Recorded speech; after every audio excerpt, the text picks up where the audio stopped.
Hello friends, exam hall study point में आप सबका स्वागत है। और आप सबको पता होगा कि यूपी पुलिस की वैकेंसी आने वाली है बहुत ही जल्द, और उसमें हिंदी भी आता है और सीटेट का फॉर्म आ गया है और वीडियो का री एग्ज़ाम होने वाला है। यूपी ट्रिपल एससी के थ्रू भी जितनी वैकेंसी आती हैं सब में हिंदी आती है, तो सारे एग्ज़ाम्स के लिए हिंदी इम्पॉर्टेंट है। तो आज हम 20 टॉप 20 क्वेश्चन का प्रैक्टिस करेंगे जो कि हिंदी वर्णमाला व विराम चिन्ह से रिलेटेड है। तो चलिए वीडियो शुरू करते हैं। पहला क्वेश्चन है, निम्नलिखित में से कौन सा मूल दीर्घ स्वर नहीं है। इसमें आप ध्यान दीजिए, पूछा है मूल दीर्घ स्वर नहीं है। तो पहला ऑप्शन है आ, दूसरा बड़ी ई, तीसरा बड़ा ऊ, चौथा ओ। इसमें पूछा है मूल दीर्घ स्वर नहीं है, ना कि दीर्घ स्वर पूछा है। मूल दीर्घ स्वर पूछा है तो इसका आंसर हो जाएगा ओ। नेक्स्ट क्वेश्चन है, हिंदी में ध्वनि कितने प्रकार की होती है। पहला ऑप्शन है इसका 2, दूसरा ऑप्शन है 3, तीसरा ऑप्शन है 4 और चौथा ऑप्शन है 5। तो हिंदी में ध्वनि 2 प्रकार की होती है। चलिए अब नेक्स्ट क्वेश्चन देखते हैं, मात्रा के आधार पर स्वर कितने प्रकार के होते हैं। ऑप्शन नंबर ए है 2, ऑप्शन नंबर बी है 3, ऑप्शन नंबर सी है 4, ऑप्शन नंबर डी है 5। तो मात्रा के आधार पर स्वर के प्रकार 3 होते हैं। पहला दीर्घ स्वर, पहला ह्रस्व स्वर, दूसरा दीर्घ स्वर और तीसरा प्लुत स्वर। ह्रस्व स्वर जो होते हैं वो 4 होते हैं, अ, छोटा ई, छोटा ऊ, री। और जो दीर्घ स्वर होते हैं आ, बड़ी ई, बड़ा ऊ, ए, ओ, औ। प्लुत स्वर वे स्वर होते हैं जिनको हमें बोलने में बहुत समय लगता है, जैसे राम, ओम, मैया, मतलब कि जिन्हें बोलने में हमें थोड़ा समय लगे, वो हमारे प्लुत स्वर हो जाते हैं। अब देखते हैं नेक्स्ट क्वेश्चन, जिह्वा के आधार पर ये थोड़ा सा मिस्टेक हो गया है, स्वर कितने प्रकार के होते हैं। स्वर कितने प्रकार के होते हैं। तो पहला ऑप्शन है 2, ऑप्शन नंबर बी है 3, ऑप्शन नंबर सी है 4, ऑप्शन नंबर डी है 6। तो इसका सही उत्तर हो जाएगा ऑप्शन नंबर बी, 3 प्रकार के। चलिए अब अगला क्वेश्चन देखते हैं, एक से अधिक वर्ण, यहाँ वर्ण रहेगा, एक से अधिक वर्ण के मेल को कहते हैं। पहला ऑप्शन है अक्षर, दूसरा ऑप्शन है स्वर, तीसरा ऑप्शन है व्यंजन और चौथा ऑप्शन है अनुस्वार। तो हमारा सही उत्तर हो जाएगा व्यंजन। चलिए अब अगला क्वेश्चन देखते हैं, जिनका उच्चारण स्वतंत्रता से होता है और जो व्यंजन के उच्चारण में सहायक होते हैं उन्हें क्या कहते हैं। इसका ऑप्शन नंबर ए है सर्वनाम, बी है स्वर, सी है व्यंजन और डी है विसर्ग। तो इसका सही उत्तर हो जाएगा ऑप्शन नंबर बी, स्वर। चलिए अब अगला क्वेश्चन देखते हैं, निम्न में से दीर्घ स्वर नहीं है। इसमें पूछा है दीर्घ स्वर नहीं है। तो पहला ऑप्शन है बड़ी ई, दूसरा ऑप्शन है ई, तीसरा ऑप्शन है ए, चौथा ऑप्शन है ओ। तो आपका उत्तर हो जाएगा ऑप्शन नंबर बी, छोटी ई। ठीक, चलिए अब अगला क्वेश्चन देखते हैं,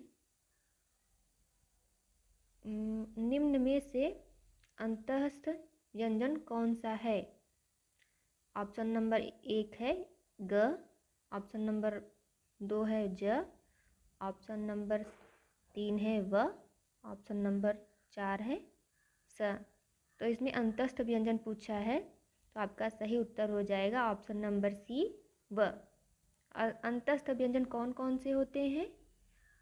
अंतस्थ व्यंजन 4 होते हैं, य, र, ल, व। चलिए अगला क्वेश्चन देखते हैं। निम्न में से अल्पप्राण व्यंजन कौन सा है? अल्पप्राण, पहला ऑप्शन है ग, दूसरा ऑप्शन है ख, तीसरा ऑप्शन है घ और चौथा ऑप्शन है ढ। तो आपका सही उत्तर हो जाएगा ऑप्शन नंबर ए ग। अल्पप्राण व्यंजन होते कौन कौन से हैं? प्रत्येक वर्ग के में प्रथम, तृतीय और पंचम वर्ण और जितने भी अंतस्थ वर्ण हैं वो सब अल्पप्राण व्यंजन होते हैं। चलिए अब अगला प्रश्न देखते हैं। निम्न में से सघोष वर्ण कौन सा है? पहला ऑप्शन है ज, दूसरा ऑप्शन है क और तीसरा ऑप्शन है च, चौथा ऑप्शन है ट। तो हमारा सही उत्तर हो जाएगा ऑप्शन नंबर ए ज। सघोष वर्ण होते कौन कौन से हैं? प्रत्येक वर्ग के तृतीय, चतुर्थ और पंचम वर्ण तथा ड, ढ, ज, य, र, ल व ह और सभी स्वर, ये सब सघोष वर्ण कहलाते हैं। चलिए अब अगला प्रश्न देखते हैं। य का उच्चारण स्थान क्या है? तो इसका पहला ऑप्शन है कंठ, दूसरा ऑप्शन है दंत, तीसरा ऑप्शन है तालु और चौथा ऑप्शन है इनमें से कोई नहीं। तो इसका सही उत्तर हो जाएगा तालु, ऑप्शन नंबर सी। चलिए अब अगला प्रश्न देखते हैं। सघोष वर्ण कौन सा है?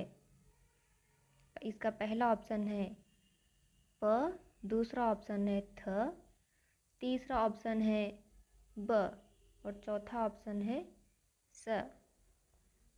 तो इसका सही उत्तर है ऑप्शन नंबर सी ब। चलिए अब अगला प्रश्न देखते हैं। हिंदी भाषा की कुल कितनी वर्ण लिपियां हैं?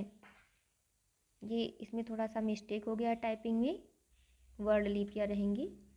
तो ऑप्शन नंबर ए है 44, option number B 33, option number C 52, option number D 48। तो इसका सही उत्तर हो जाएगा ऑप्शन नंबर सी 52। चलिए अगला प्रश्न देखते हैं। वह व्यंजन है, इसका पहला ऑप्शन है ऊष्म, दूसरा है अंतस्थ, तीसरा ऑप्शन है महाप्राण, चौथा ऑप्शन है अघोष। तो इसका सही उत्तर हो जाएगा ऑप्शन नंबर बी अंतस्थ। आपको पता होगा कि अंतस्थ व्यंजन 4 होते हैं, य, र, ल और व। चलिए अगला प्रश्न देखते हैं। हिंदी वर्णमाला में स्वरों की संख्या कितनी होती है? ऑप्शन नंबर ए है 10, बी है 11, ऑप्शन नंबर सी है 12 और ऑप्शन नंबर डी है 13। तो इसका सही उत्तर हो जाएगा ऑप्शन नंबर बी 11। चलिए अगला प्रश्न देखते हैं। निम्नलिखित में से कौन सा स्वर नहीं है? ऑप्शन नंबर ए है अ, ऑप्शन नंबर बी है छोटा ऊ, ऑप्शन नंबर सी है ए, ऑप्शन नंबर डी है ज। तो इसका सही उत्तर हो जाएगा ऑप्शन नंबर डी ज। अगला प्रश्न है वर्णमाला किसे कहेंगे? पहला इसका ऑप्शन है शब्द समूह को, दूसरा ऑप्शन है वर्ण के संकलन को, तीसरा ऑप्शन है शब्द गणना को और चौथा ऑप्शन है वर्ण की व्यवस्था समूह को। तो आपका सही उत्तर हो जाएगा ऑप्शन नंबर डी, वर्णों की व्यवस्था समूह को। चलिए अगला प्रश्न देखते हैं। निम्न में अर्धस्वर कहलाता है? आपका ऑप्शन नंबर ए है य, ऑप्शन नंबर बी है प, ऑप्शन नंबर सी है र और ऑप्शन नंबर डी है ल। तो सही उत्तर हो जाएगा ऑप्शन नंबर ए य। अगला प्रश्न है भाषा की सार्थक लघुत्तम इकाई क्या है? आपका पहला ऑप्शन है शब्द, दूसरा ऑप्शन है पद, तीसरा ऑप्शन है ध्वनि, चौथा ऑप्शन है वाक्य। तो इसमें पूछा है सार्थक लघुत्तम इकाई। इसका सही उत्तर हो जाएगा ऑप्शन नंबर सी, ध्वनि। और आपका आज का अंतिम प्रश्न है, कौन सी ध्वनि महाप्राण नहीं है? पहला ऑप्शन है ख, दूसरा ऑप्शन है घ, और तीसरा ऑप्शन है ज, चौथा ऑप्शन है झ। तो आपका सही उत्तर हो जाएगा ऑप्शन नंबर सी, ज। और इसमें महाप्राण व्यंजन पूछा है, तो महाप्राण व्यंजन कौन कौन से होते हैं? प्रत्येक वर्ग का प्रथम, तृतीय, पंचम वर्ण तथा अंतस्थ वर्ण जो होते हैं वो सब महाप्राण व्यंजन कहलाते हैं। अगर आपको ये क्वेश्चंस अच्छे लगे, अगर आपको इसका PDF चाहिए तो हमारे टेलीग्राम चैनल से आप डाउनलोड भी कर सकते हैं। All the best.